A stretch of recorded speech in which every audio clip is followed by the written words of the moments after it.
Shalom, shalom, shalom, gloire à Jésus-Christ. Que le Seigneur nous bénisse en ce jour dans le nom de Jésus. Que sa grâce et sa faveur reposent sur nous dans le nom de Jésus-Christ. Unissons nos voix pour célébrer notre Seigneur, pour lui dire qu'il est Dieu, qu'il est grand, qu'il est redoutable, qu'il n'y a point de Dieu comme lui, qu'il n'y a point de Dieu qui soit son semblable.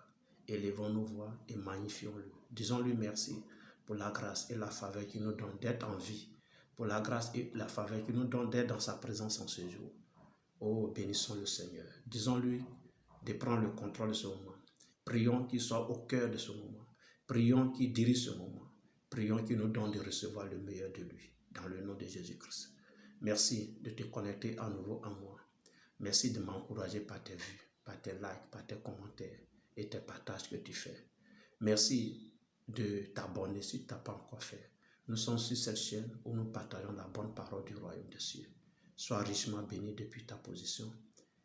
Dispose-toi maintenant à recevoir la parole du Seigneur. 2 Timothée, chapitre 3. Les versets 16 et 17 disent ceci. Toute écriture est inspirée de Dieu et utile pour enseigner, pour convaincre, pour corriger, pour instruire dans la justice, afin que l'homme de Dieu soit accompli et propre à toutes bonnes œuvres. Alléluia. Toute écriture est inspirée de Dieu. Amen. Écoutez-moi bien. Il y a la parole d'un homme et il y a la parole de Dieu. Ce que je veux te dire, c'est qu'il faut placer ta foi dans la parole de Dieu. La Bible que tu tiens entre tes mains, la Bible que tu as téléchargée de façon numérique dans ton smartphone, dans ton téléphone, c'est en elle que tu dois placer ta foi. Parce que ce qui est écrit dedans là vient de Dieu.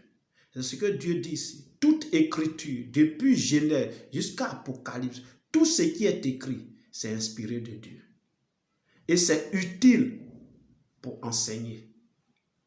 Donc, c'est la parole de Dieu qui nous instruise, qui nous enseigne, qui nous oriente, qui nous corrige, qui nous convainc. C'est la parole de Dieu véritablement qui nous instruit dans la justice de Dieu. Amen. La parole de Dieu, c'est elle qui ne ment pas. Par contre, la parole d'un homme,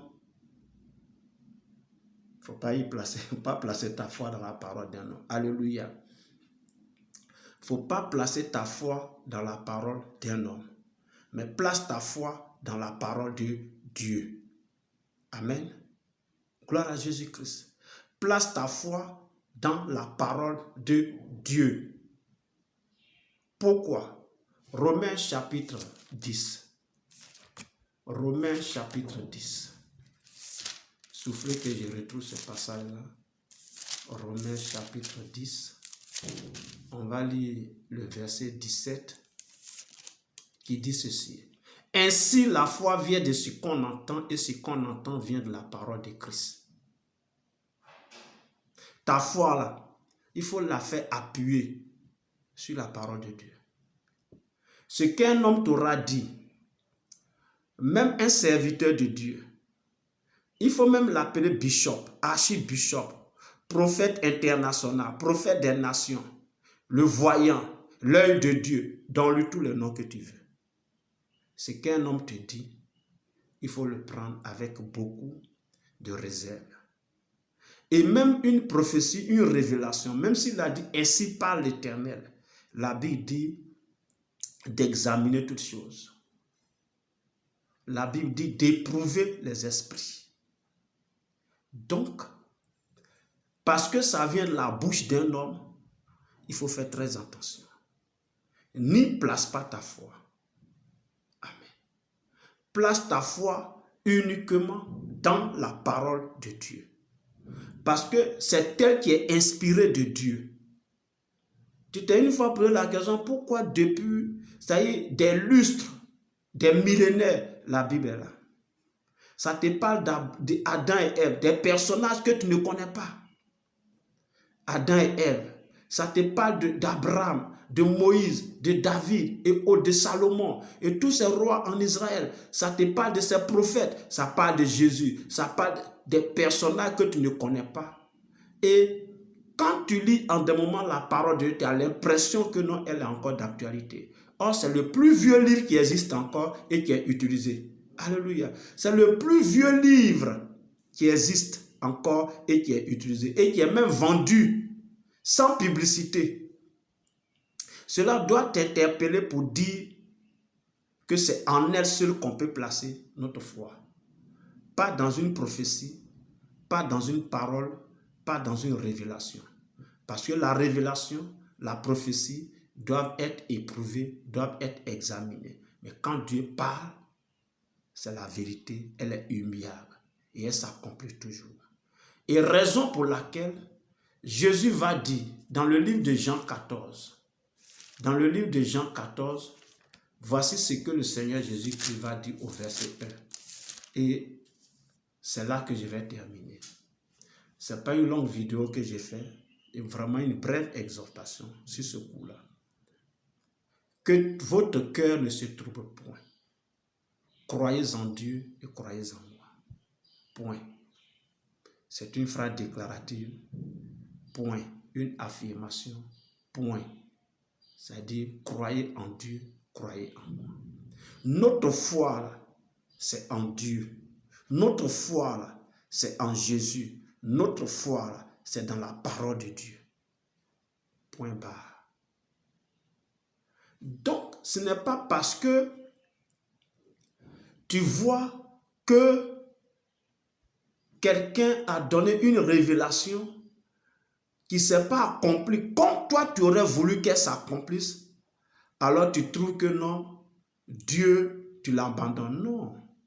Je l'ai dit la dernière fois, rien ne doit nous séparer de l'amour de Christ. Notre foi, c'est dans le Seigneur Jésus-Christ. Notre foi, c'est dans notre Seigneur Dieu. Notre foi, c'est dans la parole de Christ. La foi vient de ce qu'on entend. Et ce qu'on entend, c'est la parole de Christ. La foi ne vient pas de la parole d'un homme de Dieu. L'homme de Dieu, mais ce qu'il dit là, il s'appuie sur la parole de Dieu pour le dire. Alléluia. Mais à des moments, il y a également son intelligence, il y a sa compréhension des choses. Voilà pourquoi vous allez voir qu'il y a une multitude d'églises. Ce n'est pas pour rien. Parce que la compréhension, nous n'avons pas tous la même compréhension de la parole de Dieu.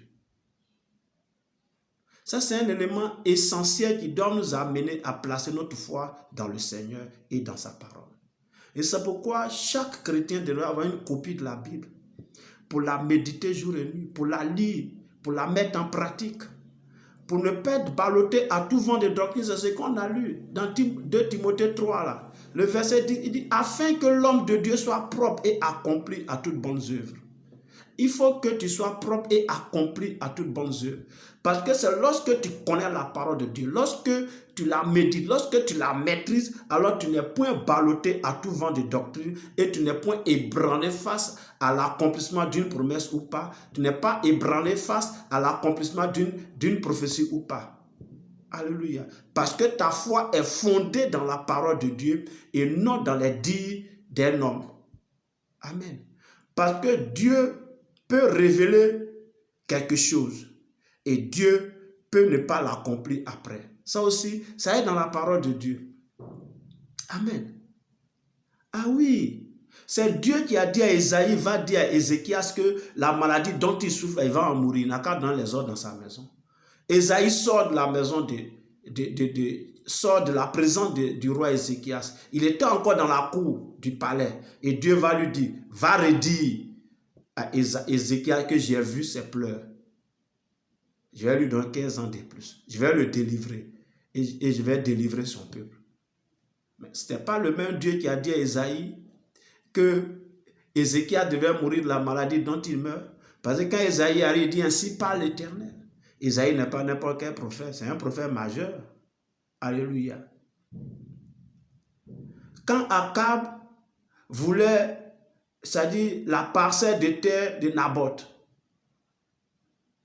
et qu'il voulait acheter, Naboth ne voulait pas. Et qu'il est rentré chez lui tout triste. Et puis sa femme Jézabel a récupéré l'affaire. Elle a tout fait pour qu'on tue Naboth. Et la vigne de Naboth est revenue à, comment on appelle, le roi Akab. Et il a fait ce qu'il voulait faire là-dessus.